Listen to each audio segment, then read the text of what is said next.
I mean, this year, from the second I walked in the building, our conversations, just the way that he helped me grow and develop, not only as a player but as a man.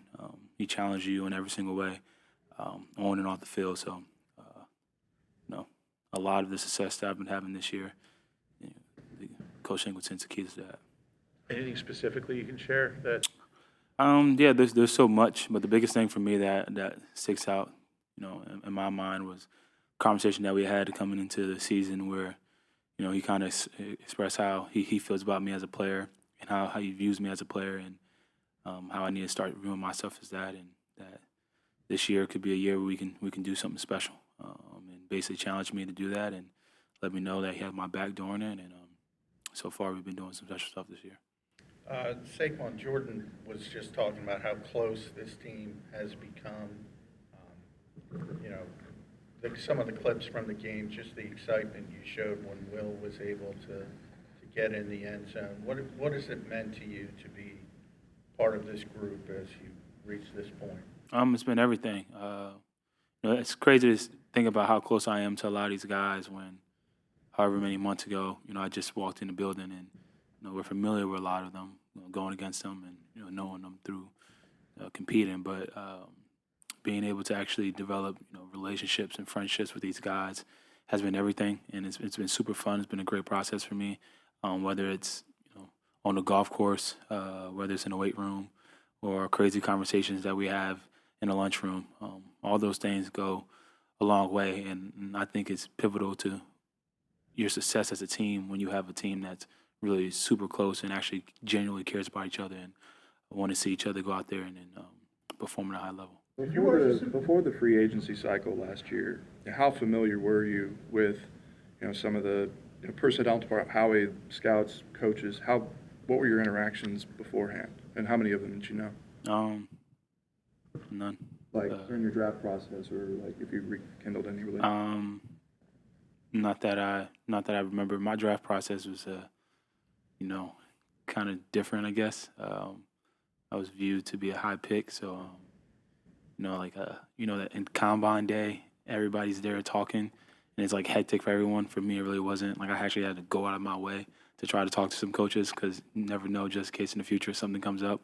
But a lot of those conversations were like, "Yep, we're not gonna be able to get you." So, yeah, nothing from draft. Probably, cross paths on game days and seeing each other, but nothing really. Who'd you go talk to? Who'd you go pursue to talk The Ravens. I think the Ravens. I think the Colts. So long ago.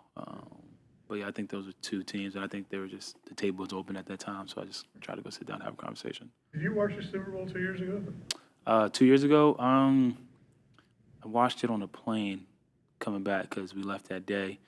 So I didn't see the whole thing, but I got to see a little bit of it. Where were you coming from? Arizona. It was in Arizona 2 years ago, right? It was. Oh, so you had been there. Yeah. That stuff is fun, Radio Row and all that, but I like this a little bit better. What were your thoughts and emotions as a Giant watching the Eagles play in the Super Bowl? Were you rooting against them? Of course I was rooting against them. They knocked us out the playoffs at that time. So yeah, there's no part of me that wanted the Eagles to win. But yeah, it's funny to look back at it now, probably how I felt, and during that time and during that week of the Super Bowl to now being here with a lot of those guys that were part of that team now, and trying to finish the job and get us all a ring. We had a sense from any of those guys how much it hurt. Yeah, definitely, definitely for sure. And I think even though I wasn't part of that team, going back to kind of his question in the beginning, when you're able to develop, a friendship and relationship with these guys, and be able to go to war with each other, it felt like I was, and I know how. Like I wasn't there, but I can like feel in my own body and myself how it felt for them to see the confetti fall and the wrong color and having to walk out, and definitely don't want to be part of that, and that's definitely something that drives us. For those guys that have been part of it, but also just wanting to get the job done and knowing how it is for those guys, how it felt, and doing everything I can in my possible ability to make sure that doesn't happen. In this Super Bowl, to win the Super Bowl, what would it mean also to have the most rushing yards ever in a season, including playoffs, for you and the line? Yeah, I mean, we didn't get the single season. We have an opportunity to get that. But the only thing that makes it special, whether if we would got the rushing record during the season or if we get the all-time rushing record and playoffs included, only thing that makes it special is winning the Super Bowl. And that's kind of just the profession that we in, the sport that we in. There's a lot of great things that we accomplished so far up to this, but if you don't get the job done, next Sunday, maybe when you're in your 30s and 40s and you look back on it, you're gonna think about how special it was. But it's kind of, it's kind of gonna make it feel everything like it came up short. So all those things are important. All those things are cool, and we'll love to accomplish that. But the most important thing is winning the Super Bowl, because you do that, it just makes everything else you accomplish even more special. How did you deal with the losing, up in New York for one winning season in 6 years? How did you kind of just cope? Because obviously winning is the only thing you talk about. So how tough was that? Yeah, it was definitely tough. But I think that's why I'm the player I am today, and the reason why I'm having the success I am today. Whether it's losing or the adversities and the injuries that I went through. The reason why I'm able to be at the age I am, and after all those injuries, I never gave up. I never lost hope.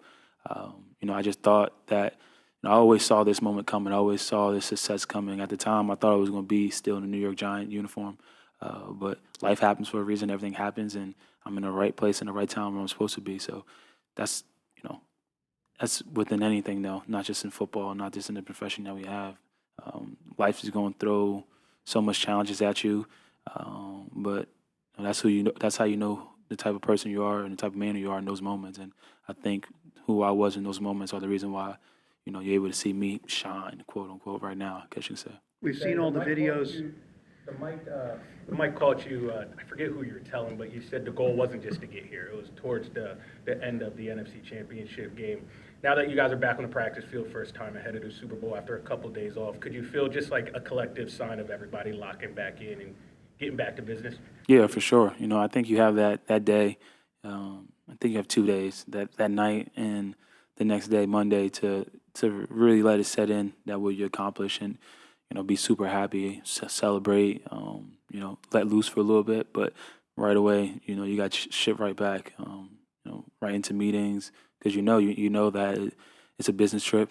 Everyone tell you, how, the craziness of everything's going to be down there, but you go down there and, you take it all in, you appreciate it, you be thankful for the moment, but at the end of the day, it's about winning that football game and whatever it takes. So, yeah, you can give yourself a little bit to celebrate, but then you got to shift your mindset. You got to shift right back and get ready for war. We've seen all those videos of, the conversation with Nick on the sideline in the Giants game, let the young guys eat. And you have some of your teammates saying, we're witnessing greatness. And you say, well, it's because of you. Where did you learn how to become a good teammate or put team above everything else? Your dad as a kid? How did you learn that? I think everything stems from my parents. I'll be crazy not to sit here and say that. I'm not the man I am today without my mother and father. I'm very lucky and blessed. Not everyone have both parents in their life and healthy. But then another thing is, I don't see that being a good teammate. It's just real. It's just the truth. You can't be great without the greatness of others, and that's not I didn't really hear that quote till I got here. But we give all the praise to everybody, whether it's a quarterback or whether it's me or whether it's AJ. We can't do it. We play the ultimate team game. I love this game, and I've been playing this game since I was 7 years old, and wanted to do it since I was a little kid. And the way you win championships, the way you do special stuff is together. So it's not I don't think that's being a good teammate. I'll be a fool not to realize that. I play running back. You can hit me in the ball. I don't care how great you are, but if I got 5 guys in the backfield, I'm not Superman. I can't make all those guys miss, and that's just the reality of it. Jalen, guys got to get open. Jalen got to make the throw. AJ got to make the catch. That's how the game works. And I think we've lost that in today's world where, how much we all get paid and, you have stats of Tom Brady versus Peyton Manning, like it's those two guys going against each other. That's not the truth. It's a team sport. Yes, it stems from my parents, but it's not hard to realize. And I think a lot of other people need to start realizing that too. Speaking of your father, he said the other day he doesn't think he's seen you as happy as you are this year since you were introduced to football. Is there truth to that? And also, what did it mean to see him in an Eagles jersey or an Eagles sweatshirt on? Sweatshirt, right? Yeah, it's hard to get him in a jersey. He's a little stubborn when it comes to that, but he got a Jets tattoo on him, so it's kind of hard to get him to switch. But to see my family say that, it's amazing. At the same time, too, it makes me realize I don't realize how depressed or upset I was the year prior. I thought I did a good job of hiding it. I thought I did a good job of, not letting it bother me. But it's not just my mom and dad saying that. My kids, Anna, all my boys, my friends, they say the same thing, and it's just a good thing to be in a spot where, you know, things are working out how I envisioned it to work out, and things are working out what I worked for. And that's the crazy thing about it. It's like, yes, this is the year it turned out for me. It took it 7 years, but yeah, I guess I'm kind of getting off track. But it's a special moment to see, how happy my family sees me, and then to experience that moment with my father, because that's the guy who this whole journey started with. When we used to take our walks to Hockendackwood football field to play for the Hockey Eagles. And those little walks we were having, I used to tell him I'm gonna do this, I'm gonna do that, and he would instill so much confidence in me at a young age, and to see all the things that I want to accomplish actually coming alive. There's definitely a reason why there's a smile on my face, and probably even a bigger smile when I'm around my father. When you did sign, there was tremendous excitement. Many of us were there when you were introduced. Did you, at that time, I don't know, let your mind wander, think about what could happen with this group, and did you set individual goals for yourself? Did you think this was possible this season? Yeah, I didn't think that it was possible. And I kind of knew. You got to envision it. You got to believe it. And sometimes it's funny how things work. It's like you work your butt off, your tail off all off season, and that only gives you a chance. And did I do anything significantly different in this off season than I did in others? Not really, to be completely honest. If anything, I probably took a little more time for my body to let my ankle heal and let my knee recover a little bit more from the year prior. But it only gives yourself a chance. But every year, no matter what, you have to come in with that mindset, because we all have a chance to go out there and accomplish what we want to accomplish. So I believed in it. I envisioned it. I had those conversations with myself. I'm not a big guy. Like some guys write it down on notes and put it on the mirrors and stuff like that. I'm more to myself, whether it's, I'm in a sauna or in that cold tub or on the drives in the morning. But it's a cool feeling when everything that you work for, it's all right in front of you, and all those stuff that the player that I knew I was and the player that I believe I was is finally getting to show. Hey, Nick said that, I think he said in front of the team for everybody to close your eyes and visualize your best play. When he said How do that. you know that? What's that? I know everything. Well, when he said that, the team sent that out, the social media. What did you visualize when he said that? My moment was probably the most recent one. Would have been the Rams run, the long one in the snow.